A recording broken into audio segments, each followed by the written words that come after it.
Hi, it's Maria from Still Dreaming Homestead. I am glad you're with me.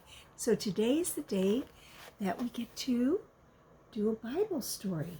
So we're continuing on day 6.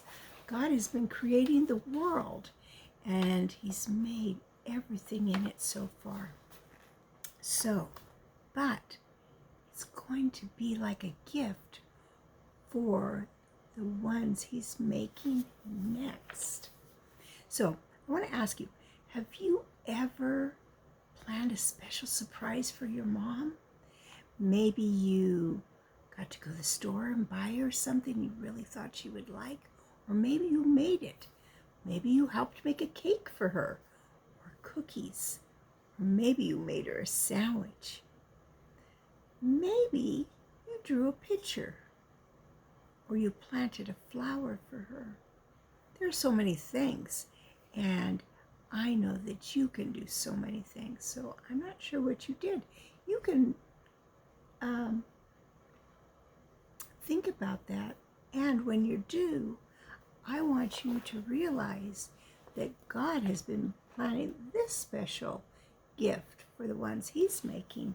And I just imagine He was so excited about it. He's been working all week to get it ready. And I'm going to remind you what it was. Such a present, the whole world He had made. Beautiful, beautiful world full of treasures like gold, silver, precious stones, full of food like fruits and nuts and grains, and pure, sparkling water. A world full of loveliness, trees and mountains and streams and flowers. A world full of marvelous living creatures, birds of all kinds, and fish and animals, all different types and sizes and colors. Creatures to study and to play with and laugh at. What a wonderful present for someone. Yes, all this time God had been preparing it. And He'd been thinking probably, I hope he will enjoy it. I hope it'll make him happy. And that he'll notice all the things I did because I love him. I hope he's going to love me too. At last, everything was ready. God said, "Let us make man in our image, after our likeness." Have you ever been told you look like your mom or dad? You're in their likeness. And let them have dominion over, dominion means that you're the leader, over the fish of the sea and the fowl or birds of the air and over all the animals of the earth and every creeping thing that creeps on the earth.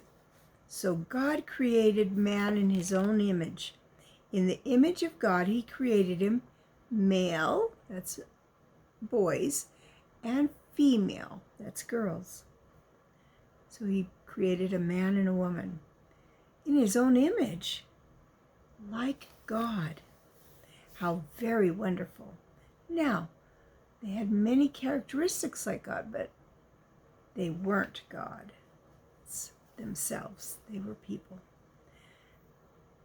God could have said, "Let's make man like a monkey," but He didn't. And He could have said, "Let's make him like a lion, only bigger and stronger," but He did not.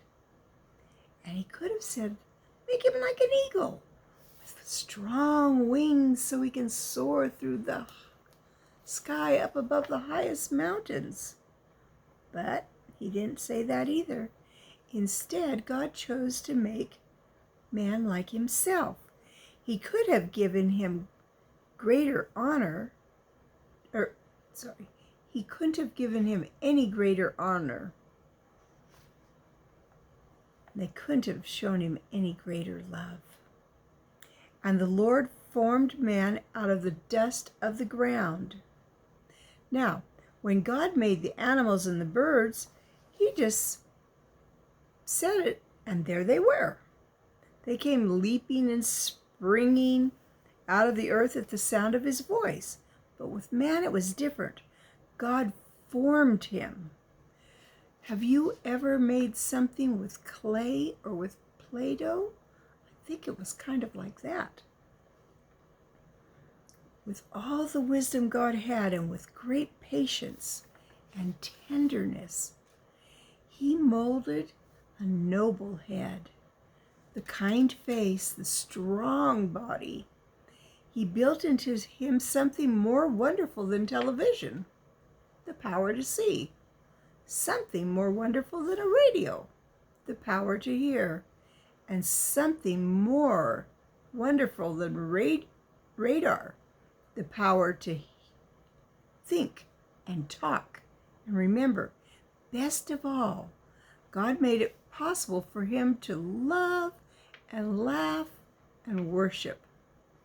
Finally, the task was completed. With total gentleness, God gave the last finishing touches to his masterpiece. There upon the earth, on which he had laid the man, the very first man, silent and still like some beautiful statue awaiting the gift of life. And God breathed into his nostrils, that's the two openings in your nose, the breath of life, and man became a living soul. God must have been so close to him, so very close, to be able to breathe right into him. Who knows? Maybe when he was done, God gave him a kiss and just said, I love you. Perhaps there were tears running down his face because he was so happy.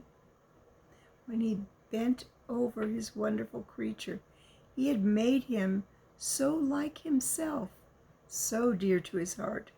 Suddenly, as God whispered to him gently, tenderly, lovingly, breathing into him his own wonderful life, Adam awoke and looked up into the face of his Maker. So this